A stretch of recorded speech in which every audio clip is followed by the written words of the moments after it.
నమస్తే రమ్మగారు. నమస్తే జయ. మంచి స్టోరీ చెప్పండి. చందమామ కథ చెప్దామా? ఓ. పూర్వం ఒక కోయ పల్లెలో, ఒక చిన్న పల్లెటూరులో ఒక కోయవాడు ఒక ఆయన ఉండేవాడు. పెళ్ళయింది, 2 పిల్లలు పుట్టాక భార్య చనిపోతే ఆయనకి చుట్టుపక్కల వాళ్ళంతా ఏమంటారు, చంటి పిల్లలు ఉన్నప్పుడు ఆడది లేకుండా ఎట్లా చేస్తావు, నువ్వు వేటకెళ్తావు, నువ్వు ఊళ్ళోకి వెళ్తావు, అడవిలోకి వెళ్తే పిల్లల సంరక్షణకు ఆడది ఉండద్దు, ఇంటికైనా ఆడది ఇంటికి ఇల్లాలు ఉండాలని పెళ్ళిళ్ళు చేసేవాళ్ళు. రెండో పెళ్లి చేస్తే అదొక రాకాసి. ఆవిడికి సవితి పిల్లలంటే గిట్టేది కాదు. ఈ పెద్ద పిల్లలిద్దరు, ఒకడు సింగన్న, పిల్ల పేరు దుర్గాలు. సింగన్న తెలివైన వాడు, కొంచెం తప్పించుకోవటాలు అవి చాతొచ్చిన వాడు. ఆ దుర్గాలు తెగ ఏడ్చేది చిన్నపిల్ల తల్లి, సవితి తల్లి పెట్టే బాధలకి. అన్నిటికీ కసిరి కొట్టేది, వేళ్ళకి పెట్టేది కాదు, సగమే పెట్టేది. ఏదైనా తింటే ఎంతసేపు తింటావనేది, పని చేయించేది, బాగా చిన్నపిల్లతో అన్ని పనులు చేయించేది. దాని చేతులు పుళ్ళు పడిపోయి కాళ్ళకి దెబ్బలు తగిలి ఏడ్చుకుంటూ ఉండేది. పాపం సింగన్నకు బాధగానే ఉండేది. అయితే ఈ చెల్లెని తప్పించగలిగినంతసేపు తప్పించేవాడు, ఇది లేకపోతే లేదు. ఈ సవితి తల్లికి ఏమనిపించిందంటే, వీళ్ళని ఇట్లా ఏడిపించుకు తింటాం ఎందుకు, వీళ్ళని పీడ విరగడి చేసేసుకుందాం అని చెప్పి ఓ తెలిసిన చుట్టాల అబ్బాయిని ఒకరిని పిలిచి, ఒరే వీళ్ళని అడవిలోకి తీసుకెళ్ళాలిరా అని చెప్పి.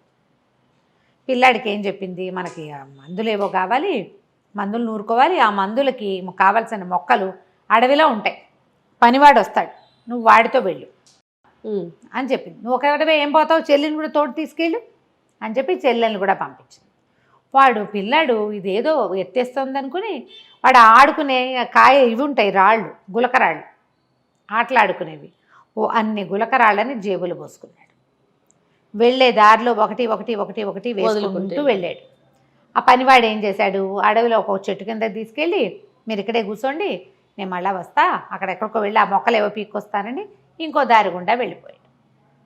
వెళ్ళిన దారినే మళ్ళాడు అనుకో, పిల్లాడికి అర్థం అవుతుంది, కొంచెం పెద్దవాడు కదా, ఓ 10-11 ఏళ్ల వాడు, 11-12 ఉన్నాయి.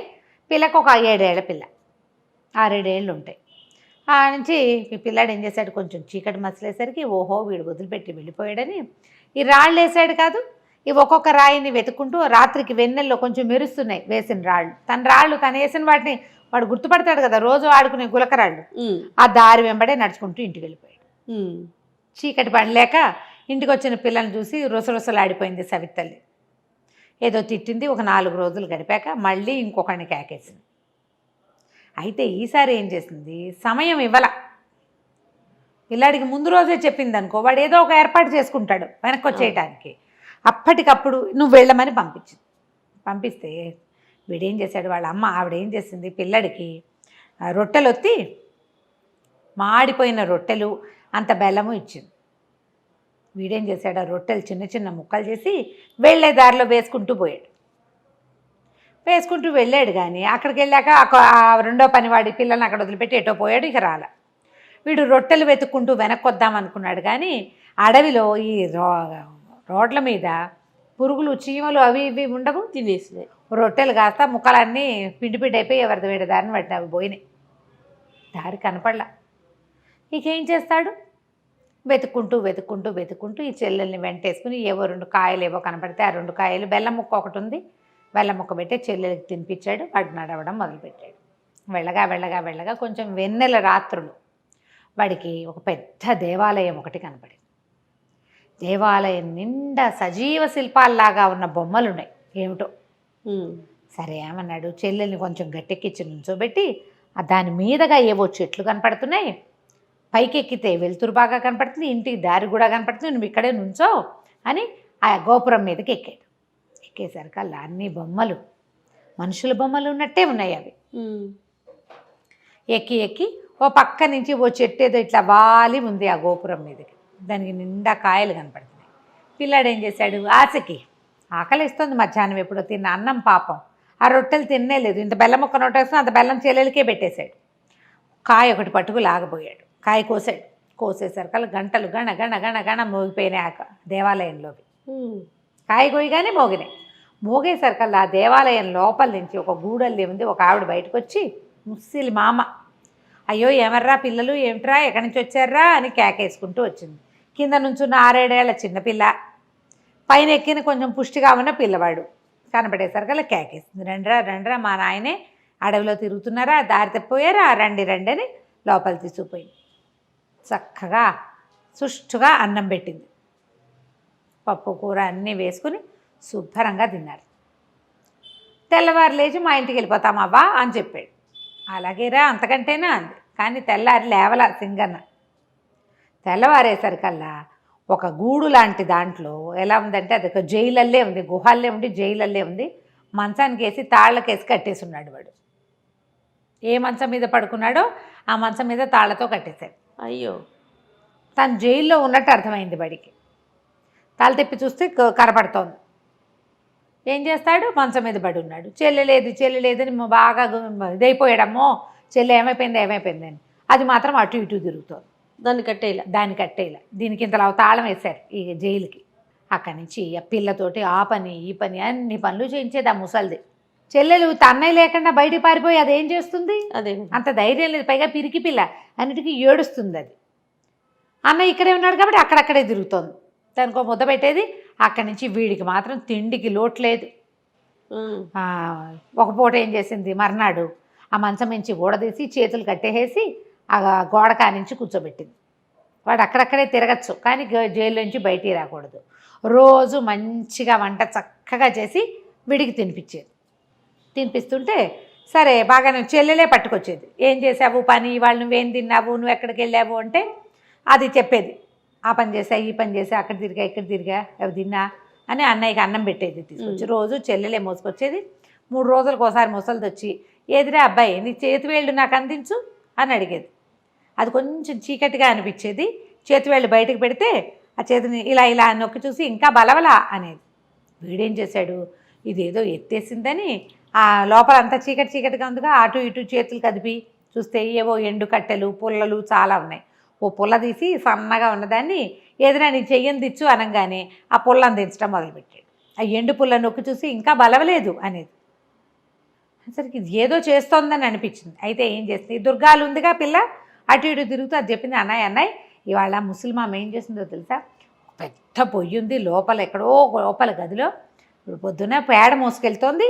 ఎందుకో పేడ మోసుకెళ్తోందని నేను కూడా వెళ్ళాను. ఆ పేడ తట్ట ఇంత తట్ట ఈ పిల్ల మొయ్యలేదని అదే మోసుకెళ్తోంది ముసలమ్మ.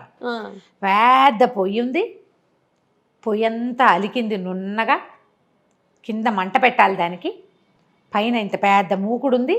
ఎంత పెద్ద పొయ్యో ఎంత పెద్ద మూకుడో అని చెప్తే అమ్మో ఇదేదో వేస్తోంది వేషం అనుకున్నాడు. మళ్ళీ ఆ రోజు అలికిందని చెప్పిందిగా, ఆ మర్నాడు ముసలిమామ ఈ కుర్రాడిని అరే ఇది చెయ్యని తెచ్చగాని వీడు ఎండు పుల్లు అందించాడు ఎప్పట్లాగానే. అందించేసరికి వాళ్ళు నొక్కి చూసి బలవకపోయినా సరే ఇవాళ రాత్రి కవళిచ్చేస్తా అనేసరికి అమ్మో ఏదో చేస్తోంది అనుకున్నాడు. సరే చీకటి పడ్డాక ఏం చేస్తుంది, వరే నాయన బయటికి రారా, మీ చెల్లేమో చిన్నపిల్ల, నేనేమో ముసలిదాన్ని, నాకు ఓపిక లేదు, పొయ్యి వెలిగించాలి, అది పొయ్యి దగ్గర కూర్చొని విసురుదు కానీ రా అని పిలిస్తే తీరా వాడు వెళ్ళి చూసేసరికల్లా ఆ పెద్ద మూకుడు, అది ఇంత సామాన్యం కాదు, ఒక మంచి పెట్టేంత మూకుడల్లే ఉంది. అది దాంట్లో నూనె పోసి పొయ్యి ఎక్కించింది. అక్కడి నుంచి కింద మంట పెట్టింది. ఆ పొయ్యి ఎంత పొయ్యి, పెద్ద గుహలాగా ఉంది. దానికి తలుపులు కూడా ఉన్నాయి. తలుపులు తీస్తారు. ఈ మన చైనా వాళ్ళ కథల్లో కనపడుతుంటాయి, ఈ మన చైనా వాళ్ళ వీడియోల్లో అడుగున మంట పెట్టి నిప్పంతా తీసేసాక కేకులు బిస్కెట్లు అవన్నీ లోపల పెట్టి అవెన్ లాగా ఉంటుంది అన్నమాట, వేడిగా ఉంటుంది, తలుపులు వేసేస్తారు. అట్లా తలుపులు ఉన్నాయి దానికి. దీన్ని విసురుదు అనేసరికల్లా వీడన్నాడు, ఆ విసరటం మాకేం తెలుసు, మేము కోయవాళ్ళం కదా, అసలు పొయ్యే తెలియదు మాకు, ఇదేమిటో విచిత్రంగా ఉంది, పొయ్యి విసురు అని నువ్వే అంటున్నావు, విసరటం ఎలాగో కూర్చుని చూపించు నాకు తెలియదు అన్నాడు. చేత్తో విసరాలి రా. సరే ఎక్కడ విసరాలి, చెయ్యాలి కదా, అదేదో నువ్వు చేసి చూపించు నేను చూస్తానన్నాడు. అనగానే ముసలిది ఏం చేస్తుంది, ఓరిని 12 ఏళ్ల కుంకవి నీకు అది కూడా రాదుట్రా అని చక్కగా ఆ పెద్ద పొయ్యి ఎదురుగుండా చిన్న పీట ఉంటే పీట మీద పొందిగ్గా ఇట్లా గొంతు కూర్చుని విసిని కనిపెట్టి ఇట్ట విసురుతూ ఇట్టాగే రాను. ఈ పిల్లాడు ఏం చేశాడు, పక్కన నుంచి చూస్తున్నాడు కదా, ఈ ముసలమ్మ నా పీట మీద నుంచి ఒక్క తోపు తోసాడు ఆ పొయ్యిలో పడేటట్టుగా. అది ఎంతుంది, గంగాళం అంతా నోరు తెరుచుకుని ఉంది ఆ పొయ్యి. ఈ ముసలిదెళ్ళ పొయ్యిలో పడంగానే వీడు దాన్ని ఒక కర్రపేడు పెట్టి లోపలికి తోసేసి తలుపులు వేసేసాడు. లోపలికి వెళ్ళిపోగానే గంటలు గణ గణ గణ గణ గణ గణ మోగటం మొదలుపెట్టినాయి. అంతకుముందు గంటలు ఎప్పుడు మోగినాయి, వీడు మామిడికాయ పండుగ వస్తున్నప్పుడు. అక్కడి నుంచి ఆ గోపురం మీద ఉన్న విగ్రహాలన్నీ మనుషులైపోయినాయి. అందరూ మనుషులే. అందరూ బిలబిల్లాడుతూ పరిగెత్తుకొచ్చారు. ఏదో అయ్యింది ముసలిదానికి, అందుకే మేము ఇలా మామూలుగా అయిపోయామని వెతుకుతూ లోపలికి వచ్చేసి వీడేం చేశాడు, ఈ లోపల ముసలిదాన్ని తోసేశాక ఈ చెల్లెలు చేయిపుచ్చుకుని ఇది ఎక్కడుంది, మామూలుగా వీళ్ళు రోజు తిరుగుతున్న చోట్లేదు, ఎక్కడో లోపల ఉంది. వీడు గుళ్ళోకి రావటమే వాడికి తెలుసు. ఆ గోపురం లోపలికి అదో గుహలా ఉంది, అది పరిగెత్తుకుంటూ బయటకు వచ్చాడు. వీడు బయటకు వచ్చేసరికి గోపురం మించి మనుషులంతా దిగేశారు కిందకి. భలే భలే భలే పని చేసావు, ఏం చేసావు ముసల్దాన్ని అని అడిగారు. ఏం చేసావంటే నేను పొయ్యిలో దోసేసానంటే పద పొయ్యి ఎట్లా ఉందో చూద్దామన్నారు. అక్కడ ఏమైందో పొయ్యిలో ఏమైందో చూడాలిగా. ఈ గుంపంతా వచ్చారు మనుషులు, పిల్లలు కాదు మనుషులే వాళ్ళంతా. వాళ్ళు ఈ పిల్లాడు పిల్ల మళ్ళీ లోపలికి వెళ్తే ఆ పొయ్యి కాస్త ఒక విచిత్రమైన పెట్టెలాగా మారిపోయి ఉంది. పెట్టెల్లే కనపడుతోంది. దాని మీద రాసుంది, మాయదారి ముసలిదాన్ని మట్టు పెట్టిన మహానుభావులారా నా మీదకి ఎక్కండి, ఈ గద్దె మీద ఎక్కి కూర్చోండి, మీకు ఎక్కడికి కావాలంటే అక్కడికి తీసుకెళ్తా, ఏం కావాలంటే అది ఇస్తా. అనగానే చుట్టూతా చేరిన వాళ్ళని చప్పట్లు కొట్టారు. మీరే మహానుభావులు, మా ఎవరి వల్ల కాలేదు, ఎక్కండి ఎక్కి కూర్చోండి అని ఈ పిల్లాడిని ఎత్తి దాని మీద కూర్చోబెట్టి ఆ దుర్గాల్ని కూడా ఎత్తి దాని మీద కూర్చోబెట్టారు. మా ఇంటికి వెళ్ళాలి అనగానే ఆ పెట్టె బొక్క వదుటనే లేచేసి ఇంటికి తీసుకెళ్ళి రైమని వాళ్ళ ఇంటికి తీసుకెళ్ళిపోయింది. ఒక పల్లకిలాగా అయిపోయింది అనమాట. అది మోసుకుంటూ వాళ్ళ ఇంటికి తీసుకుపోయింది. ఎప్పుడైతే ఈ పిల్లలు ఆకాశంలో నుంచి దిగేసరికి ఏవో మాయలు మంత్రాలు జరిగిపోతున్నాయి. అప్పటికి వీళ్ళు వెళ్ళిపోయి 10-15 రోజులు అయిపోయింది కదా. చుట్టుపక్కల వాళ్ళంతా తిట్టిపోస్తున్నారు పిల్లల్ని పొట్టన పెట్టుకున్నామని. మొగుడు కూడా తిడుతున్నాడు. పిల్లలు చూడగానే సవితల్లి లేచకపోయింది, పరిగెత్తుకుంటూ పారిపోయింది అక్కడి నుంచి.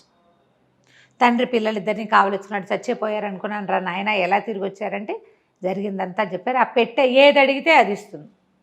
వాళ్ళకి ఏముంటాయి సింపుల్ కోరికలు, ఏదో మాంసం కూర అన్నం అవే కావాలి. పల్లెటూరి వాళ్ళు కదా, వాళ్ళకి కావాల్సింది కోరుకుని ఆ ఊరికి కావాల్సినవి చేసుకుంటూ పిల్లలిద్దరూ తండ్రితోటి హాయిగా ఉన్నారు. కథ కంచికి మనం ఇంటికి. చాలా బాగుందండి.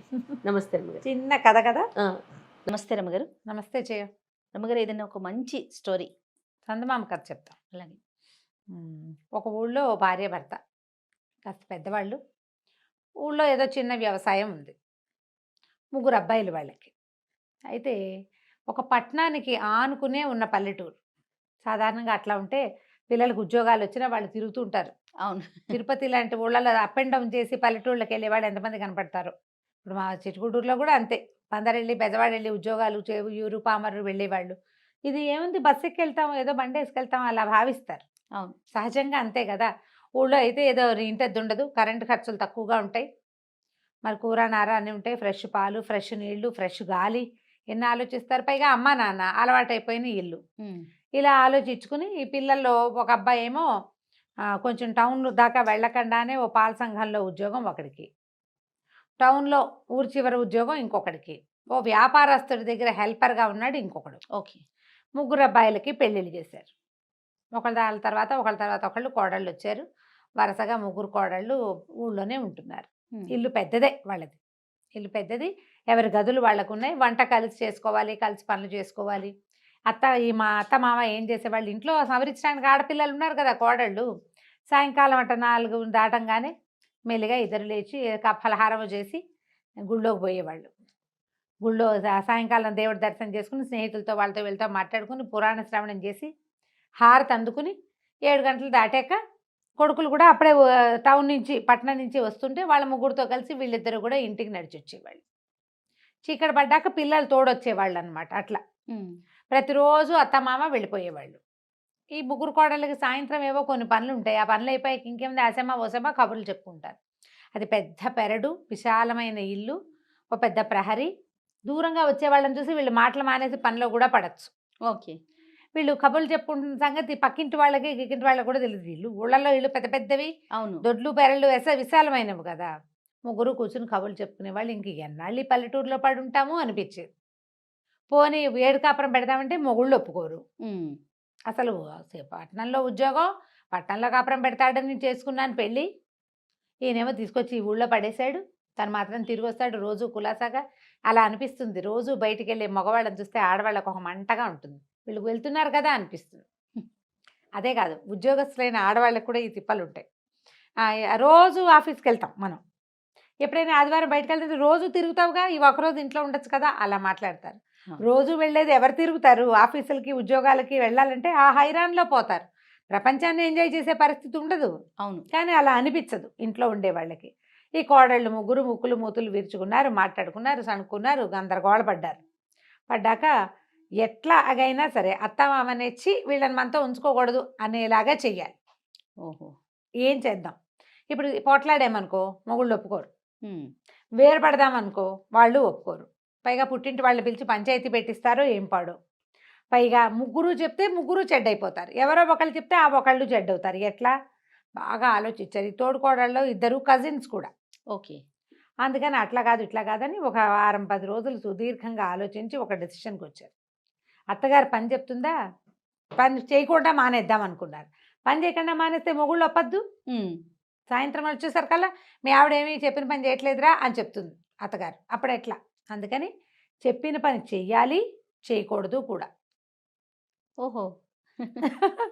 సహాయ నిరాకరణ ఏమిటి? అనే చేయను అంట. నుంచోవాలి కానీ చేయకూడదు. ఆ. ప్లాన్ పెట్టుకున్నారు. సరే ముగ్గురు ఆ రోజు నుంచి స్టార్ట్ ప్లాన్ ఆఫ్ యాక్షన్.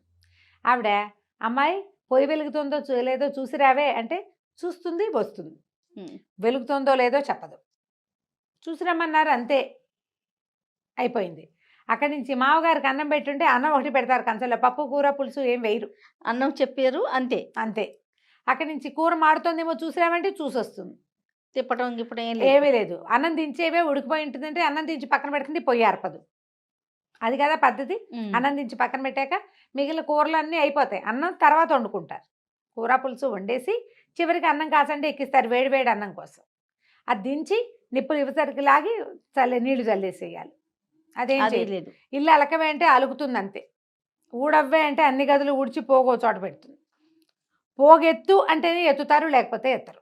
మంచి కోడళ్ళండి కదా మరి వాళ్ళ ప్లాను. అదే కదా. ఆ. అన్ని పనులు అంతే. వాకిలి ఊడ్చి ముగ్గేయి అంటే ఊడ్చి ముగ్గేసి వచ్చింది. నీళ్లు చల్లలేదని నువ్వు చెప్పలేదు కదా మామయ్య, నువ్వు చెప్పలేదుగా అంటుంది. పంచి ఇచ్చాడు, పంచి ఆరేయమ్మా అన్నాడు. పంచి ఆరేయమ్మా అంటే అది విప్పిన పంచి తీసుకెళ్ళి ఆరేసింది. అదేంటి ఆరేసా ఉతకలేదని, ఉతకమని నువ్వు చెప్పలేదుగా, ఉమ్. నువ్వు చెప్పలా. అన్ని పనులు అంతే, తెలివితేటలు. ఆ. ఇక చూశారు అత్త మామ. ఓ 15 రోజులు చూశాక ఒకరోజు గుడి నుంచి వాకి నుంచి రోజు మాట్లాడుకుంటారుగా, పిల్లలతోటి మాట్లాడుకునేందుకు బెస్ట్ టైం వాళ్ళు సెలెక్ట్ చేసుకున్నారు. వాళ్ళ తెలివితేటలు అవి. గుడి నుంచి వచ్చేటప్పుడు కొడుకులకు చెప్పారు, అయ్యా కోడళ్ళ పద్ధతి ఏమిటో తెలియరాకుండా ఉందిరా, ఏ పని చెప్పినా సగమో పావో చేస్తున్నారు, వాక్యాన్ని తప్ప వాక్యార్థంలోకి వెళ్తల్లా వాళ్ళు. నువ్వు చెప్పిన సెంటెన్సే చేయకపోవట్లేదంటే చేయకపోవటం కాదు, చేస్తున్నారు. ఎలా చెప్పాలి? బీరకాయ చెక్కు తీసి చిన్న ముక్కలు తరిగి కత్తిపీట పక్కకు పెట్టి అవన్నీ చెప్పాలి. ఎట్లా చెప్పగలుగుతారు? అమ్మాయి బీరకాయ తరుగు అంటారు, చెక్కు తీయి అది చెప్పాలా ఎవరైనా? చెక్కులు ఎత్తు కూడా చెప్పక్కర్లా, అవన్నీ చేసేయాలి. చేయటం లేదు, ఇట్లా చేస్తున్నారు, చాలా సతాయింపుగా ఉన్నారయ్యా, వాళ్ళకి ఇక్కడ ఉండటం ఇష్టం లేదల్లే ఉంది అని చెప్పారు. చెప్తే సరే అమ్మ ఒక 15-20 రోజులు ఆగు చూద్దాం, మేము కూడా చూస్తామన్నారు. కానీ వీళ్ళు మొగుళ్ళతోటి చక్కగా ఉన్నారు, అమ్మాయిలు భర్తలతోటి బాగున్నారు. సరే వీళ్ళు ఏం చేశారు, ఒక 20 రోజులు గడిచేసరికల్లా సంక్రాంతి పండుగ వస్తుంది. పండగకి 10 రోజుల ముందే భర్త అడిగాడు పెద్ద కోడల్ని, ఏమే నీకేం కావాలి, నీకేదంటే ఇష్టం పండక్కి అన్నాడు. కంచిపట్టు చీరలు చాలా ఇష్టం, కంచిపట్టు చీర కొనండి అని ఊరుకున్నాడు. అక్కడి నుంచి రెండో కోడల్ని రెండో అబ్బాయి అడిగాడు. ఈవిడ ఎప్పటి నుంచో జత గాజులు చక్కగా వెడల్పాటివి చేయించుకోవాలని చాలా కోరిక, బంగారు గాజులు. బాగుంది సరేనన్నాడు. మూడో కోడలేమో చంద్రహారాలు చెప్పింది. తర్వాత ఆ అబ్బాయిలు మాట్లాడలా. వీళ్ళకి కోడళ్ళకి ఏమన్నది, అయ్యో కంచిపట్టు చీర చెప్పాను, ఏ రంగు తెచ్చేస్తాడో ఏమిటో, సరిగా రంగులు ఫలానా రంగులు కావాలని చెప్పాలి కదా, ఆవిడ అడగకుండా ఎట్లా చెప్తామని చూస్తున్నారు. ఏ రంగు ఫలానా రంగు అని చెప్పలేదు అని పెద్ద ఆవిడే. గాజుల్లో పలానా మిరియం డబల్ మిరియం చేతే కావాలని చిన్నావిడే. అక్కడి నుంచి చంద్రహారాల్లో గుండ్రటివే పెద్దవే చిన్నవే కోలవే. చంద్రహారాల్లో గుండ్రాలు ఉంటాయి, ఇట్లా ఉంటాయి. అవును. కొన్ని ఇలా కోలగా ఉన్న చంద్రహారం ఉంటుంది ఈ స్టైల్లో. అదో ఏదో చెప్పాలనుకుంది. అతను చెప్పనివ్వలా, వీళ్ళు చెప్పనివ్వలేదు. రోజులు గడిచాయి. భోగి పండగ వచ్చింది. పండగ రోజు భర్త ఏవో సామాన్లు తెచ్చి అందించాడు, లోపల పెట్టండి. ఇంకేనేమిది పట్టు చీరే తెచ్చాడు. ఊడదీసి చూడలా, బాక్సులు లోపల పెట్టారు. అక్కడి నుంచి పండగ పొద్దున్నే దేవుళ్ళకి పెట్టుకుంటారు కదా, సామాన్లన్నీ పట్టుకురండి అన్నారు. ముగ్గురు పట్టుకొచ్చాక పెద్ద అబ్బాయి ఆ చీర పుచ్చుకెళ్ళి వాళ్ళ అమ్మకి అమ్మ నీ కోడలికి చాలా ఇష్టంట కట్టుకోబే అని కంచిపట్టి చీర చేతిలో పెట్టాడు. ఏమైనా నిర్ఘాంతపోయి ఇది నాకు ఇష్టమని చెప్పా కానీ అత్తగారికి ఇమ్మని చెప్పానా నేను అంది. నువ్వు నాకు చెప్పలేదు కదా, నీకు ఇష్టమని చెప్పావు, నీకే కావాలని నువ్వు నాకు చెప్పలేదుగా, నీకు ఇష్టమైంది మా అమ్మకి ఇచ్చాను. రెండో కొడుకు వచ్చి గాజులు తొడిగాడు అమ్మకి, మూడో కొడుకు వచ్చి మెళ్ళో చంద్రహారం వేశాడు. మీకేమి ఇష్టమో చెప్పారు, మీకే కావాలని మీరు చెప్పలా, సరిపోయింది కదా. అత్తగారు పట్టు చీరతే కట్టుకుంది, కట్టుకోలేదులే ఒళ్ళో పెట్టుకుంది. సరే అక్కడి నుంచి జత గాజులు ఇంతంత లావు డబల్ మిరియన్ చేత త్రిబుల్ మిరియన్ చేత వేసుకుంది. చంద్రహారాలు ఆవిడ మెళ్ళలో ఉన్నాయి. ముగ్గురు కిక్కురు మనకడ అనుచున్నారు. భర్తలు బాగా బుద్ధి చెప్పేశారు. ఇప్పుడు వీళ్ళు అదే కదా చేశారు, అన్నం పెట్టు అంటే ఒట్టి అన్నం పెట్టమనే అర్థం. తెలివితేటలు చూపించారు, వాళ్ళు చూపించారు. ముగ్గురు బిక్కం హాల్ వేసుకున్నారు, ఒకళ్ళ వంక ఒకళ్ళు చూసుకున్నారు, తేలికుట్టిన దొంగల్లాగా అయ్యారు. ఇప్పుడు సారీ చెప్పాలి ఎవరికి? అత్తగారికి. నిశ్శబ్దంగా వచ్చి ఆవిడ కాళ్ళ మీద పడ్డారు. మిమ్మల్ని క్షమించండి, ఇక్కడి నుంచి వెళ్ళిపోవాలని, పల్లెటూరు కాపురం వద్దని ఇలా చేసాము అంతే, మేము ఆలోచించుకుని చేసిందే, మమ్మల్ని క్షమించండి అంటే ఆవిడందే, అమ్మాయి మీ ఉద్దేశం నాకు అర్థమైందమ్మా, లోపల ఉన్నది బయటికి చెప్పాలి. ఇప్పుడు చూడండి, హాయిగా కులాసాగా నలుగురం ఓ చోటనో, ఇంత విశాలమైన పెరడు, ఇంత హాయిగా గాలి, కాయ కసురు, సొంతంగా పనిచేసుకోవటం, నలుగురు కలిసి ఉండటం, కలిసి పండగ పూట అన్నం తింటం ఉంది. వేరే వేరే ఇళ్లలో ఉంటే అది ఎట్లా కుదురుతుంది? పిల్లలు పుట్టి వాళ్ళకి బళ్ళో వేసే నాటికి అప్పుడు పట్టణాల్లో కాపురాలు పెడుదురు కానీ నిండర్రా, మీ వస్తువులు మీరు తీసుకోండి, ఇవన్నీ నాకెందుకు ముసలిదాన్ని అని ఆవిడ పట్టు చీర పెద్ద కోడలికి, గాజులు చిన్న కోడలికి, చంద్రహారం మూడో కోడలికి తీసిచ్చింది. వస్తువులు వేసుకుని మొగుళ్ళ దగ్గరికి వెళ్ళి సారీ చెప్పుకున్నారు. ఆ తర్వాత ఇంకా ఎప్పుడు వాళ్ళు ఈ తెలివితేటలు చూపించలేదు. కథ కంచికి మనం ఇంటికి. చాలా బాగుంది రమ్మగారు, క్యూట్గా ఉంది. చాలా చాలా. నమస్తే. నమస్తే. ఒక భార్య భర్త ఉన్నారట ఒక ఊళ్ళో. ఓ పుల్లమ్మ పుల్లయ్య అనుకుందాం. మీ అమ్మాయికి నచ్చుతాయా ఈ పేర్లు? ఖచ్చితంగా. సరే, పుల్లమ్మ పుల్లయ్య. ఈ పుల్లమ్మ కొద్దిగా అమాయకురాలు, కొంచెం, బాగా కాదు, తనకు కొన్ని తెలుసు, కొంత అర్థం కాదనమాట. సరే, అతను ఏం చేశాడట ఆ పుల్లయ్య, ఒకరోజు ఏదో ఊరు వెళ్ళాల్సి వచ్చింది. ఊరు వెళ్ళాల్సి వచ్చి, ఏమే నేను ఊరు వెళ్ళాలి, రాత్రికి రాను, రేపు వద్దుకో, రేపు మధ్యాహ్నానికి వస్తాను, తలుపు జాగ్రత్త అని చెప్పాడు. జాగ్రత్త అంటే సరే, తలుపు జాగ్రత్త. ఈవిడేం చేసింది, అన్నం వండుకు తింది, తర్వాత ఏమో కూర్చుని తలుపు కేసి చూస్తుంది. అలా చూస్తూ కూర్చుంది. తలుపు జాగ్రత్తగా చూడమన్నాడు భర్త, చూస్తుంది. ఇంతలో ఏమైందంటే పక్కింటి ఒక వెంకయ్య గారు ఒక ఆయన నుంచి, ఏమమ్మోయ్ మీ అమ్మకు ఒంటో బాగుండలేదుట, ఆ ఊరు నుంచి వచ్చిన వాడు ఎవడో చెప్పాడు, ఒక్కసారి మీ ఆయన ఎలాగూ లేడు కదా, వెళ్ళి మీ అమ్మని చూసిరా అన్నాడు. అనేసరికి ఈవిడేమనుకుంది, సరే వెళ్తే బాగానే ఉంటుంది, మరి ఇల్లు ఎలాగా, ఈ తలుపు ఏమో జాగ్రత్తగా చూడమన్నాడు, ఈ తలుపును వదిలిపెడితే ఎలా కుదురుతుంది? అవును, తలుపును వదిలిపెట్టి వెళ్ళకూడదు. భర్త ఖచ్చితంగా చెప్పాడు, ఆయన చెప్పిన పని తూచా తప్పకుండా చేయాలి మనం. అందుకని ఏం చేసింది, జాగ్రత్తగా ఒక చిన్న గుణపం ఒకటి పట్టుకుని కాస్త అలాగా గోడను తవ్వి తలుపుని చేత్తో తీసుకుంది. ఊడబీకింది అనమాట, సింపుల్గా ఊడబీకి చంకలో పెట్టుకుంది. ఇప్పుడు పాతకాలపు ఇల్లు అంటే పెద్ద ఇల్లు కాదు కదా, సుమారైన గుడిసెలు, పెద్ద తలుపు కాదు, ఒక మాదిరి తలుపు, ఒక మనిషి ఒక మాదిరిగా మోయగలరు దాన్ని. ఈ తలుపుని సంకలం పెట్టుకుని నడవటం మొదలుపెట్టింది. మొదలుపెట్టాక ఏమైంది, ఆ వెళ్తుంటే ఒక్కతే వెళ్ళిన అలవాటు అమ్మాయికి లేదు పాపం, ఎవరితోటైనా వెళ్ళే దారి వేగ్గా తెలుసు తనకి. కాకపోతే ఈ ఒక్కతే వెళ్ళేసరికి అలా పైకి ఈ తలుపు జాగ్రత్త, ఈ తలుపుని సెన్సేపు తలుపు జారిపోతుంటుంది, దాని పైకి చంకలోకి ఎగ తీసుకోవాలి. ఈ గోళ్ళ పడి ఎక్కడో 2 మలుపులు దాటేసింది పక్కకి. దాటేసరికి చీకటి పడిపోయింది, తెలిసిన దారిలాగా కనపడలే. ఇప్పుడు రాత్రిపూట లైట్లు ఉండవు, ఊళ్ళకి మధ్యలో ఏమో అడవులు లాంటివి, చిన్న చిట్టడవులు లాంటివి ఉంటాయి, ఎంతో కొంత చెట్లు తోపులు ఉంటాయి, నెరాబాగా ఇప్పుడు రోడ్లలాగా ఉండవు కదా, అది లేదు. ఇప్పుడు ఏం చేయాలి బాగా ఆలోచించి, సరేలే చీకటి పడింది, ఎలాగూను సాయంకాలం వాళ్ళు ఏమో పట్ల 5:30-6 గంటలకు అన్నాలు తినేసేవాళ్ళు. అన్నం తినేసాం, ఏ చెట్టో ఎక్కి పడుకుంటే తెల్లారేసరికి, తెల్లారంటే ఇప్పుడు మన ఊళ్ళల్లో తెల్లారటం మనకు 6:30 అయితే కానీ తెల్లారదు. పాతకాలపు ఊళ్ళల్లో 3:30 నుంచి తెల్లారిపోయేది, వేగి చుక్క కనపడంగానే తెల్లవారిపోతుంది. మెల్లిగా దారి వెతుక్కుని వెళ్ళొచ్చు అని చెప్పి ఏం చేసింది, మెల్లిగా ఒక నిద్రగన్నేరు చెట్టు చూసుకుని, కాస్త పెద్దగా వెడల్పుగా ఉంటుంది అనమాట, ఎలాగో ఈ తలుపు ఉందిగా, చేతులు దీన్ని కింద పెడితే ఎవరైనా పట్టుకుపోతాయి, అందుకని దీన్ని ఎక్కించింది ముందు చెట్టు. ఎక్కించి తను కూడా అలాగా చెట్టు ఎక్కి కూర్చుంది. కాస్త వెడల్పుగా ఉన్న కొమ్మ మీద తను పడుకుని, కాస్త ఏటవాలుగా ఉన్న 2 కొమ్మల మీద తలుపు పెట్టింది, నిద్ర పెట్టేసి. ఇటు పల్లెటూరు వాళ్ళు కదా, ఇక్కడ నుంచి ఇక్కడ దాకా గాజులు ఉంటాయి, మరి పల్లెటూళ్ళలో వేసుకుంటారు. ఇప్పుడు పడుకుని నిద్రపోతుంది. ఈ లోపల ఏమైందట, ఈ పక్క ఊళ్ళ నుంచి దొంగతనం చేసుకొచ్చిన కొంతమంది దొంగలు నిద్రగన్నేరు చెట్ల కింద ఇలాంటి పనులు చేస్తారు. అంటే వాళ్ళు మాట్లాడుకోవడానికి, నిద్రగన్నేరు చెట్టు ఏంటంటే జీబుగా ఉంటుంది, వెలుగు కనపడదు, చుట్టూ అది కొమ్మలు కూడా ఎలా దిగబడి ఉంటాయంటే ఇట్లా పైకి వెళ్తుంది చెట్టు, మళ్ళీ ఇలా కిందకు వచ్చినట్టు ఉంటుంది అనమాట. నిద్రగన్నేరు చెట్టు నీడలో కనుక నుంచుంటే మనుషులు ఉన్నట్టు కనపడదు. ఓకే. ఆ చెట్టుకున్న ప్రత్యేకత అనమాట అది. సరే వీళ్ళు ఏం చేశారు, ఒక 6-7 దొంగలు ఉన్నారు. వీళ్ళంతా కలిసి ఈ చెట్టు కింద కూర్చొని డబ్బులు పంచుకుంటున్నారు.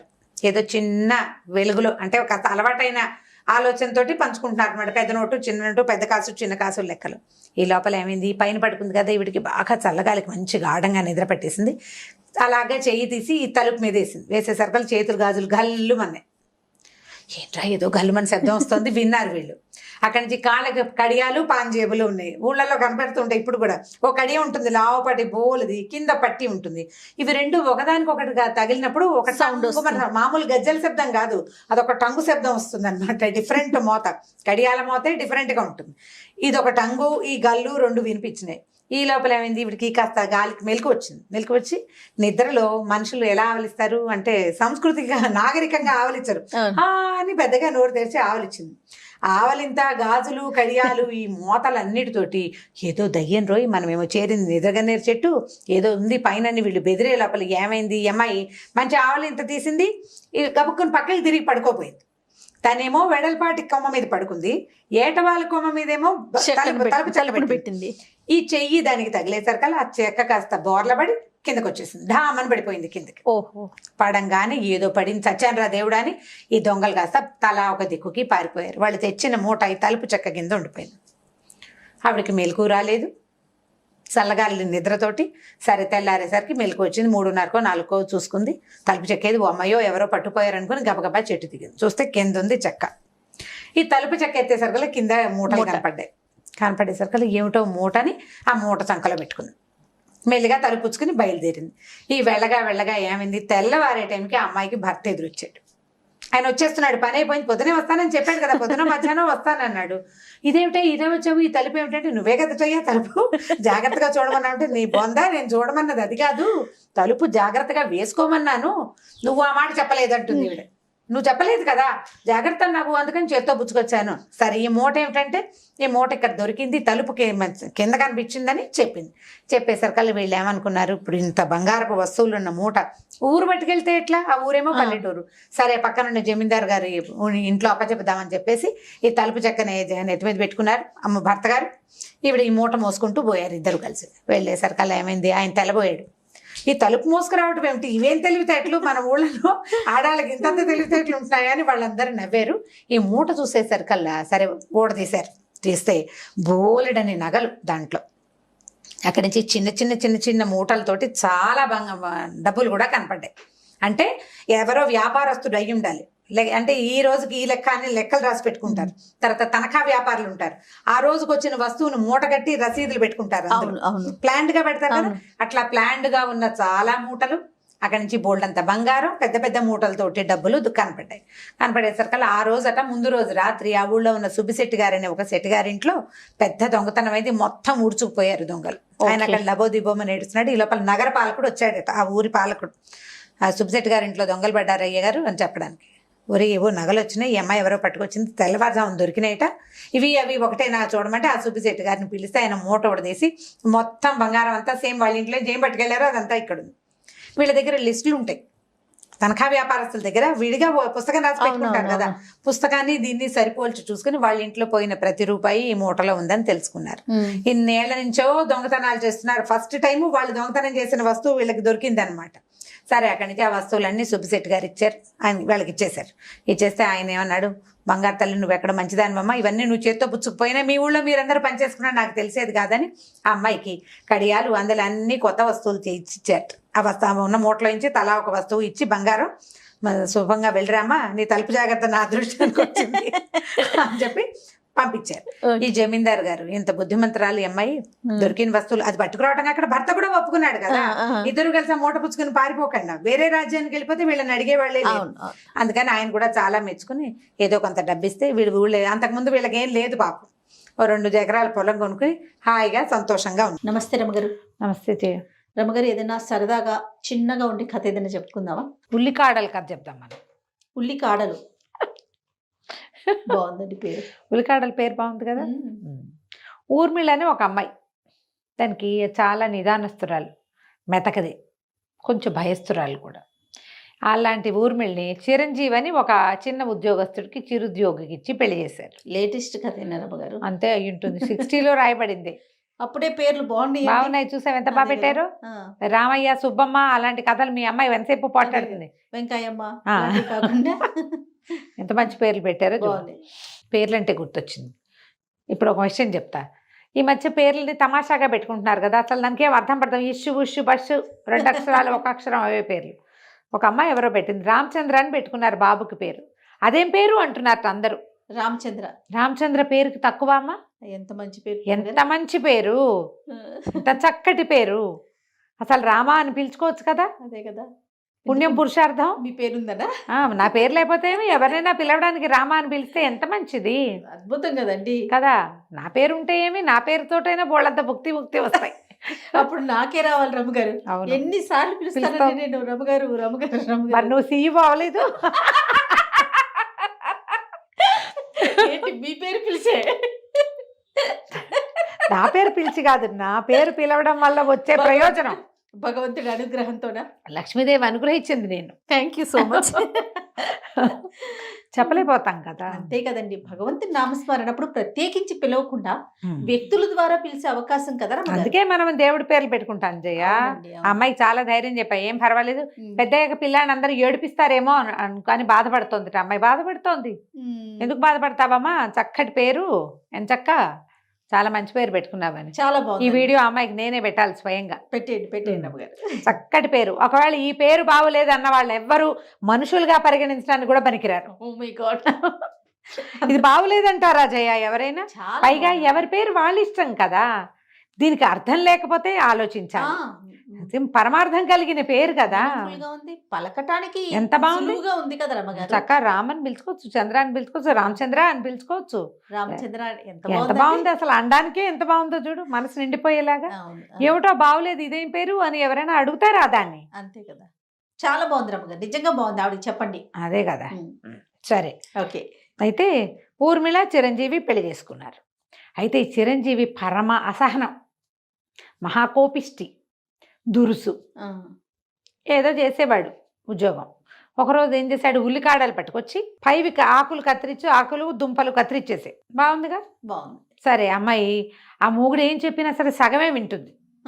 భయం దానికి. దుంపలతో కూర చేయాలి, పై దాంతో పులుసు చేయాలి, ఇటు తటు చేసేసి. ఆయన ఏదో పని చేసుకుని వచ్చాడు, బయటికి వెళ్ళాడు. మరి గుడికి వెళ్ళి వస్తాను, గుళ్ళోంచి తిరిగి వచ్చాక అన్నం తింటానన్నాడు. ఇంటికి రాగానే సరే పేటేసింది, అన్నం పెట్టింది. తీరా చూస్తే ఆ ఉల్లికాడలతోటేమో కూర చేసి పెట్టింది, ఆ దుంపతోటి ఉల్లిపాయలతోటేమో పులుసు చేసేసరికల్లా భార్యను ఉంచి దభిమని కొట్టేశాడు. చెప్పించేవా సరిగ్గా? నేనేం చెప్పాను, నేనేం చేయమన్నాను, దీంతో ఏమన్నా పులుసు చేసుకుంటారా, దీంతో కూర చేసుకుంటారా అని కొట్టాడు. ఈ పిల్ల ఏడుస్తూ నుంచింది. ఈ లోపల దభీమని పెద్ద శబ్దమైంది.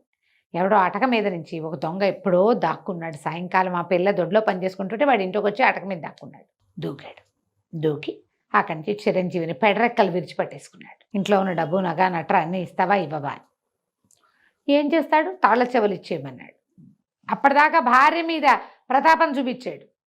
భార్య మీద ప్రతాపం చూపించే వాళ్ళందరూ కత్తిగా కటారు చూపిస్తే చాలా భయపడతారు. ఇక్కడేముండదు ప్రతాపం. కొంతమంది అలాగే ఉంటారు కదా. ఏదైనా ప్రాబ్లం వచ్చినప్పుడు చాలా బెదిరిపోతారు. పెళ్ళాల మీద మాత్రం ఎంత ప్రతాపమైనా విరుచుకుపడిపోతారు, ఎంత ప్రతాపమైనా చూపించేస్తారు. అక్కడి నుంచి నగా నట్రా మూట కట్టించారు. ఏంటి మంచి వాసన వస్తుంది మీ ఇంట్లో, ఏముండింది పెట్టి అన్నం పెట్టించు నాకు అన్నాడు. అనేసరికల్లా కసిరేడు పెళ్ళాను. ఏంటి వాళ్ళు ఆయన అడుగుతుంటే అన్నం పెట్టవా అన్నాడు. అనేసరికల్లా దొంగ గారికి అన్నం పెట్టమని అనేసరికల్లా దొంగ అన్నాడు, నేనే అరవాలి, నువ్వు అరవకూడదు, నువ్వు నోరు మూసుకుని నుంచో అనేసరికల్లా అమ్మాయి ఏం చేస్తుంది, ఒకటి కోసం పీటేసి కంచ పెట్టిందిగా, తినేసాడు చక్కగా. మళ్ళీ ఇంకో పీటేసి కంచం తెచ్చిపెట్టింది. తన కోసం వండుకున్న అన్నం తెచ్చిపెట్టి ఆయన కూర పులుసు వేసి. ఎంత బాగుంది, ఎంత బాగుంది. ఆకుడి కాడలతో కూర చేసుకుంటారా అమ్మాయి, ఎంత బాగా చేసావు అని కూర అన్న అంతా కలుపు తిన్నాడు. అక్కడి నుంచి అసలు ఉల్లిపాయ పులుసు అదిరిపోయిందన్నాడు. ఇంత మంచి వంట, ఎంత బాగా చేసావు, మరి ఎందుకు దెబ్బలు తిన్నావు నువ్వు అన్నాడు. అనేసరిగా అమ్మాయి బిక్కుబిక్కుమంటూ మొగుడు కేసు చూస్తుంది. చూసేసరికల్లా దొంగ అన్నాడు, నేను అసలు దొంగని ఎందుకయ్యానో తెలుసా నీకు, మా నాన్న తాగుబోతు, మా అమ్మని తెక్కొట్టేవాడు, ఎప్పుడు కొట్టుకు తెచ్చేవాళ్ళు, అన్నిటికీ కొట్టేవాడు. ఇంట్లో ఉండలేక పారిపోయా, చదువు సంధ్య రాలా, నాకు ఏమీ చేయలేక దొంగయ్యా. ఓకే. నువ్వు ఎంతసేపు గొడవ చేస్తుంటే మీ ఇంట్లో పిల్లలు ఎట్ట బాగుంటారు? మా నాన్న కనుక అంత తాగుబోతు కాకపోయినా, లేదా మా అమ్మని అంత కొట్టకపోయినా, తాగినా ఆయన దారి ఆయన తాగి పడుకున్నాడు అనుకో, ఏదో మా రకంగా మేము పోయేవాళ్ళం ఎడగొట్టక. అంతేగా? అంతేగా. నువ్వు ఇంటికి వచ్చి రోజు కొట్టి ఆవిడ ఏడ్చి అన్నం వండలేక దెబ్బలు తిన్న ఆవిడ ఏం వండుతుంది? వంట చేయలేదు కదా, ఇంకేం పని చేస్తుంది? ఎట్లా పిల్లల్ని పెంచుతారు అలాంటి తల్లులు? పెంపకం సరిగ్గా లేక నేను దొంగనయ్యాను. నీకేం పోయే కాలం, శుభ్రంగా వండి పెట్టింది కదా, అది కాకపోతే ఇది ఏదైతే ఏమి, మీరు తినడానికి ఏం బాధ, రెండు బాగున్నాయిగా రుచిగా. నేను చెప్పింది చెప్పినట్టు చేయలేదు కాబట్టి రుచిని కూడా గ్రహించని గుణం, కోపం అసహనంతో సాధించేది ఏమీ లేదు కదా. సంసారం పాడు చేసుకోవటం అని బుద్ధులు చెప్పాడు అని చెప్పాడు. నువ్వు పాడు చేసుకుని ఇట్లా చేసావు, ఇట్లా చేస్తున్నావు, రేపొద్దుంది నాలాంటి దొంగకి ఇంకొకటికి తండ్రి అవుతావు నువ్వు. నాలాంటి వాడే మీ ఇంట్లోంచి వెళ్ళి ఇంకెవరింటోనో దొంగతనం చేస్తాడు అని చెప్పి, అమ్మాయి ఈ నగ నట్రా తీసుకో, చక్కగా పెట్టావు భోజనం, ఎన్నాళ్ళలో ఇంత మంచి కూర పులుసు తినని మూట కట్టించిన నగలన్నీ ఎత్తి ఊర్మిళ చేతిలో పెట్టాడు. వెళ్ళొస్తానని చీకట్లో కలిసిపోయాడు. అక్కడి నుంచి చిరంజీవి ఏనాడు అమ్మాయిని ఏం అనలేదట. ఎందుకంటే ఇది చూడు ఎంత చిన్న కథ జయ. తండ్రుల తల్లుల దుష్ప్రవర్తన తర్వాత తరాన్ని విపరీతంగా పాడు చేస్తుంది. పెద్ద ఉల్లికాడల మీద కొట్లాడుకోవడం చిన్న విషయంగా మనకు నవ్వుతూ కనిపిస్తుంది, ఇలాగే పోట్లాడుకుంటారు. పెడితే పెట్టావని, పెట్టకపోతే పెట్టలేదని, కాఫీలో పాలు ఎక్కువైనాయని, లేదా డికాక్షన్ తక్కువైందని, టీ పొడి ఎక్కువ వేసావు తక్కువ వేసావని దాని మీద కొట్టుకుంటారు. కొడతారు కూడా జయ, చెయ్యి విసిరేసేస్తారు, ప్రతి దానికి తగాదా పడతారు. తండ్రులే కాదు తల్లులు కూడా చేస్తారు. తల్లులు కూడా పిల్లల్ని ముందు అది పెట్టి తర్వాత ఇది పెట్టాలి, నేను చెప్పాక నేను చెప్పింది చెప్పినట్టు ఎలా చెప్పానో అలాగే చెయ్యి. చాలా మందికి ఉంటుంది ఇలాంటి దుర్గుణం. వాటిని కరెక్ట్ చేసుకోకపోతే మన తర్వాత తరాలు ఏం నేర్చుకుంటాయి మన దగ్గర నుంచి? తల్లులేమో పిల్లల్ని కాల్చుకు తింటారు, తండ్రులేమో భార్యల్ని కాల్చుకు తింటారు. ఒక్కోసారి తండ్రులే భార్యల్ని పిల్లల్ని కూడా కాల్చుకు తింటారు. రేర్గా తల్లులు కూడా తండ్రుల్ని కొడుకుల్ని కాల్చుకు తింటారు. వాళ్ళు ఉంటారు. అమ్మో, వాళ్ళు కూడా ఉండి అసలు భర్తకి కొడుక్కి టెర్రర్గా ఉంటుంది తల్లి అంటే. అలాంటి వాళ్ళు చాలా మంది ఉన్నారు. ఈ తరహా వల్ల మనం సాధించేదేం లేదు. అవును, తర్వాత తరాలని పాడు చేసేస్తాం. వాళ్ళు మీకు మొహం తప్పించేస్తారు, మీతో ఉండరు, పారిపోతారు. ఒక్కొక్కళ్ళకి ఒక్కో రకంగా ఉంటుంది. ఇతని భార్యకి ఉద్యోగం ఉంది, ఏదో తిండి పెడతాడు, ఎంతసేపు తిడుతుంటే తిండి ఏమి ఎక్కుతుందమ్మా? అంతేగా. ఈ తిట్లు తిట్టే వాళ్ళంతా పద్ధతులు మార్చుకోవాలని చెప్పడానికి ఈ బుజ్జి ఉల్లికాడలు కథ చెప్పాం. చాలా బాగుంది రమ్మగారు, సూపర్. నమస్తే. నమస్తే జయ.